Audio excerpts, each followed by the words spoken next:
নমস্কার বন্ধুরা, রকমারি রান্নাঘরে আরও একটা সুন্দর রেসিপিতে তোমাদের সবাইকে স্বাগত। আজকে তৈরি করব আলু ভেন্ডির একটা স্পেশাল তরকারি।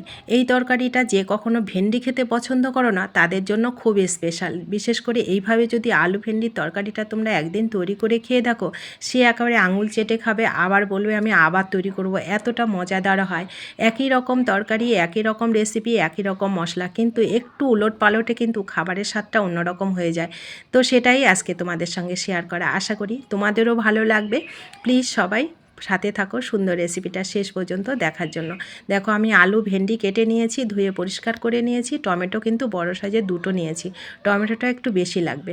কাঁচা লঙ্কা চিড়ে নিয়েছি। এবার উনুনে কড়াই বসিয়ে ভেন্ডিটাকে প্রথমে ভেজে নেব একটু লবণ আর হলুদ দিয়ে। ভেন্ডিটাকে যদি আলাদা করে এইভাবে ভেজে নেওয়া যায়, ভেন্ডির কালারটাও ঠিকঠাক থাকে। আর অনেকে পিছলে ভাবের জন্য ভেন্ডিটা খেতে চাও না, আর এইভাবে তৈরি করলে ভেন্ডি কোনো রকম পিছলে ভাবও থাকে না, আর খেতেও অত্যন্ত সুস্বাদু হয়। তো দেখো, আর লবণ আর হলুদ দিয়ে আমি ভেন্ডিটাকে ভেজে নিলাম। কালারটা কিন্তু একই রকম থাকবে, কোনো কালারের উল্টো পাল্টা হয় না কিন্তু ভেন্ডির।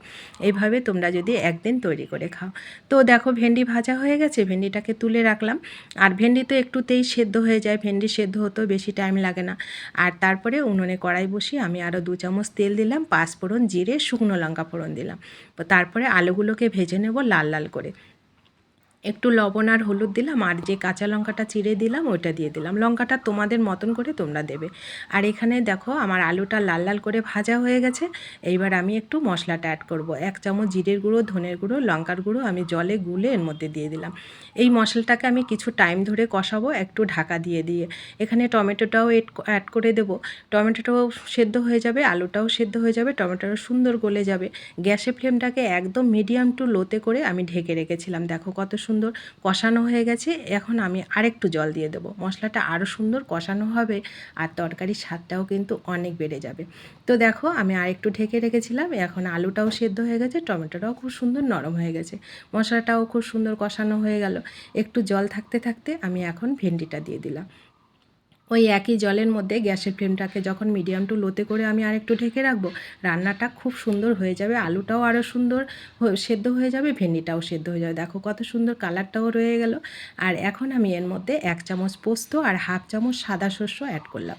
দেখো কালারটা কত সুন্দর হয়েছে। গ্যাসের ফ্লেমটাকে কিন্তু পুরো রান্নাটা আমি একদম মিডিয়াম টু লোতে করে রেখেছি। একদম নেড়ে চেড়ে দিয়ে এখন গ্যাসটাকে অফ করে দিয়ে আমি 2 মিনিট ঢেকে রাখবো।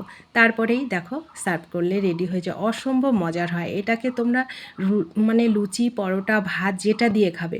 আর যারা কখনো ভেন্ডি খেতে পছন্দ করো না, তারা অবশ্যই একদিন এরকম ভেন্ডির রেসিপিটা একদিন হলেও তৈরি করে খেয়ে দেখবে কতটা মজাদার হয়। এই ভেন্ডিটা কোনো রকম পিছলে ভাবও থাকে না, ভেন্ডির কালারটাও নষ্ট হয় না, আর খেতে অত্যন্ত সুস্বাদু হয়। তো সবাই ভালো থাকবে, সুস্থ থাকবে। ভালো লাগলে লাইক, শেয়ার, সাবস্ক্রাইব করে পাশে থাকবে।